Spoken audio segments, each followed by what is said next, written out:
Salut tout le monde, j'espère que vous allez bien. Aujourd'hui j'ai l'impression que ça fait une éternité qu'on s'est pas retrouvés ici, donc ça me fait super bizarre de filmer. Je suis trop contente de vous retrouver aujourd'hui pour mon bilan des lectures du mois de mai. Alors vous allez voir que c'est un bilan qui est pas énorme, j'avoue que le mois de mai, avec tous les ponts, etc., il est passé super vite et j'ai fait plein d'autres choses que lire. J'ai néanmoins terminé 3 livres et un que j'ai abandonné. Parmi eux, il y a quand même 2 gros livres comme vous pouvez le voir et un poche, et l'autre poche que j'ai abandonné est ici. Je vais commencer par celui que j'ai abandonné pour vous expliquer pourquoi, et ensuite je vous parle de mes 3 livres du mois qui sont vraiment super et que j'ai adoré. C'est une vidéo qui sera sûrement plus courte que d'habitude, mais ce n'est pas pour vous déplaire je pense, donc je le fais quand même. Alors celui que j'ai abandonné, comme vous pouvez le voir, il y a encore le marque-page à l'intérieur, je suis à peu près à la moitié du livre. Je suis page 120, c'est Le pouvoir du moment présent, qui est un guide d'éveil spirituel. Qui est formulé un peu sous forme de questions-réponses avec des choses sur le moment présent, sur apprécier le moment présent, etc., etc., etc. Sauf que je n'arrive pas du tout à m'identifier, je n'arrive pas à rentrer dedans. J'ai persisté depuis le mois d'avril, je suis dessus, je vous avoue, ça fait 2 mois. J'en ai eu marre, juste j'en ai eu marre, j'arrive pas à le lire, je lis 10 pages par 10 pages et je ne lis pas avec plaisir. Donc j'ai décidé de m'en séparer, il est actuellement sur Vinted, si jamais c'est un livre que vous pensiez vouloir lire, il est sur mon Vinted, donc n'hésitez pas. Voilà, c'est un livre qui m'avait été recommandé, qui m'a été conseillé, mais c'est un livre qui ne me convient pas, je pense, donc bah c'est tout, c'est pas grave, je vais pouvoir enlever le marque-page d'ailleurs et le récupérer, mais je suis un peu déçue parce qu'on m'en avait dit tellement de bien que je pensais pas ne pas l'aimer, mais bon c'est tout, c'est comme ça, hein, c'est pas très grave. Donc en tout cas il est en excellent état, hein, vous ne pourrez dire même pas que je l'ai lu quasiment, mais c'est pas mon délire celui-là, donc pour une fois que je me sépare d'un livre de développement personnel, voilà, j'ai pas aimé, rien à dire de plus, juste je rentre pas dedans et ce qui est dit dedans ça ne me parle pas, donc voilà, tout simplement. Ensuite, le premier livre que j'avais lu ce mois-ci, c'était celui-là, qui a encore une étiquette de chez Noz d'ailleurs dessus, parce que vous les connaissez chez Noz. Ils collent ça au meilleur endroit évidemment, et je n'arrive pas à décoller sans que ça abîme la couverture, donc je vais laisser.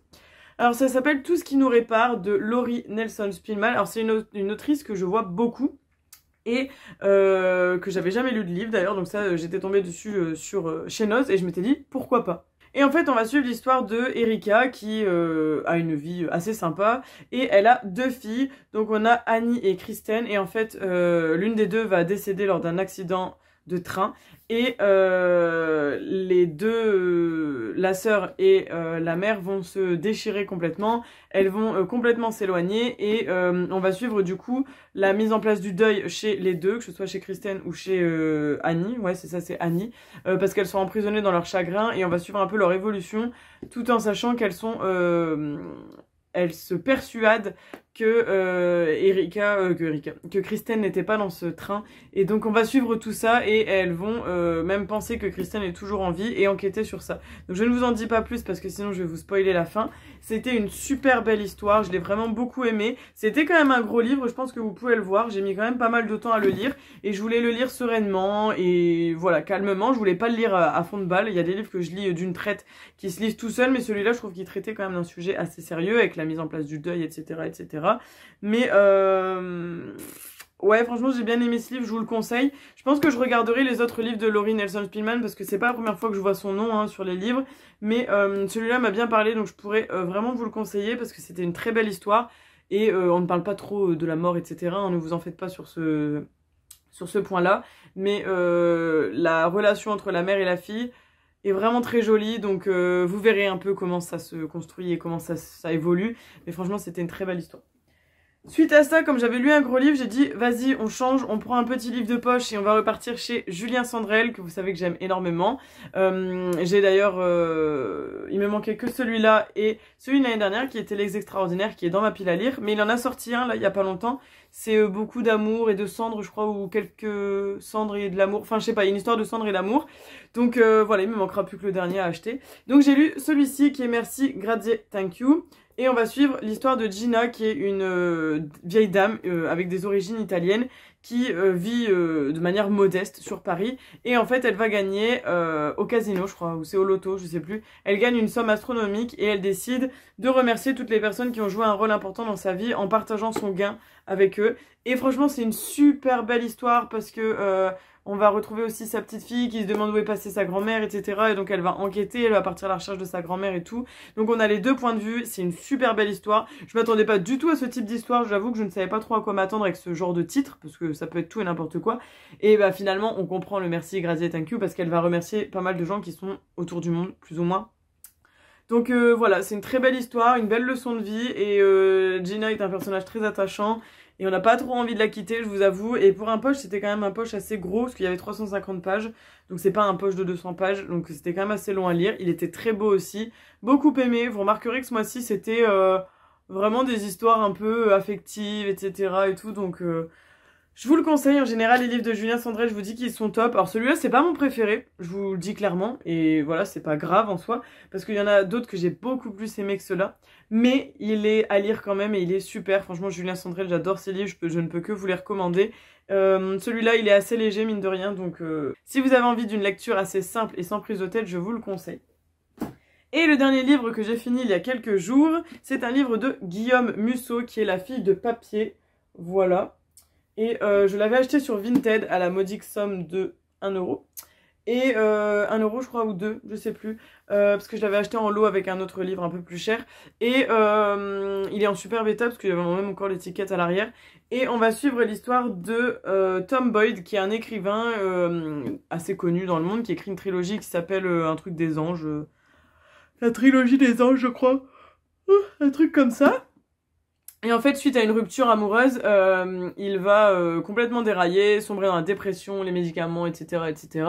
Et un jour, complètement par hasard, une personne arrive chez lui et lui explique qu'elle est le personnage principal d'un de ses romans, qu'elle est tombée de son livre parce qu'il y a eu un souci d'impression au niveau de son deuxième tome. En fait, quand il est sorti, il y a la moitié du livre qui est paru, et à la fin de cette page où ça s'arrête en fait d'être imprimé, c'est écrit Billy est en train de parler, nanana, elle s'exclame en tombant, et donc du coup elle est tombée du livre et arrive dans la vie réelle avec Tom Boyd. Donc ils vont tous les deux se donner une mission, donc lui de retrouver sa compagne, et elle, il me semble que c'est de retourner tout simplement dans les livres, et on va suivre cette histoire. Alors j'avoue que ça m'a pas trop plu au début, j'ai eu beaucoup de mal à rentrer dedans, il m'a fallu plus d'une centaine de pages pour rentrer dedans, et je crois qu'il y en a une 400, quelque chose comme ça, ouais, 380. Donc j'ai eu beaucoup de mal à rentrer dedans, finalement je me suis pris au jeu et à la lecture, j'ai adoré le personnage de Billy, donc le personnage principal de Tom Boyd. Tom, il est un peu... j'arrivais pas trop à m'accrocher à lui. Je ne pense pas que de sitôt je vais aller lire d'autres livres de Guillaume Musso, parce que c'était peut-être pas le meilleur pour commencer, mais il ne m'a pas plus parlé que ça. C'était un bon livre, il est pas mauvais du tout, c'est une belle histoire, franchement je trouvais que c'était très original, l'histoire de la fille qui tombe du livre et qui arrive dans la vie réelle. Donc voilà, je ne vous dis pas plus de choses concernant l'histoire, mais je m'attendais à plus, et je m'attendais peut-être à vraiment encore mieux, et la chute de l'histoire, j'étais un peu déçue. Elle était bien, mais c'est pas celle à laquelle je m'attendais, c'était pas celle que j'aurais voulu, je pense. Mais après, ça c'est qu'un avis personnel, hein. Peut-être que d'autres vont adorer, et tant mieux d'ailleurs, et peut-être que d'autres vont détester, hein, comme tous les livres que je vous présente à chaque fois. Mais c'est pas le meilleur livre que j'ai lu, alors n'hésitez pas à me dire si vous avez lu d'autres livres de Guillaume Musso que je devrais peut-être essayer. Mais j'avoue que je vais pas trop m'acharner, parce que la dernière fois que je me suis acharnée sur un auteur, c'était Laurent Gounel, j'ai lu 3 livres et j'ai pas aimé. Donc pour l'instant, je laisse en pause. Je vais lire mes autres livres de la pile à lire, et je m'y remettrai peut-être un autre jour, enfin une autre fois, un autre moment, voilà. Il est bien, mais sans plus. Donc voilà, écoutez, c'est pour ça que c'était assez long ce mois-ci, j'ai lu que 3 livres parce que celui-là était long et je voulais m'y poser, et celui-là, comme je rentrais pas dedans, je lisais pas beaucoup, puis j'avoue que c'était un mois assez fatigant, mine de rien, j'avais pas mal de choses prévues. Donc voilà, je lisais pas forcément énormément, mais bon, ça c'est pas grave. En tout cas, 3 livres pour un mois, je trouve que c'est pas mal quand même. Il y a des gens qui ne lisent pas du tout, ou qui lisent à peine un livre dans un mois, donc en soi c'est quand même pas mal du tout. Même si je vous ai habitué à mieux, avec des scores de 6, 7, voire 8 livres par mois.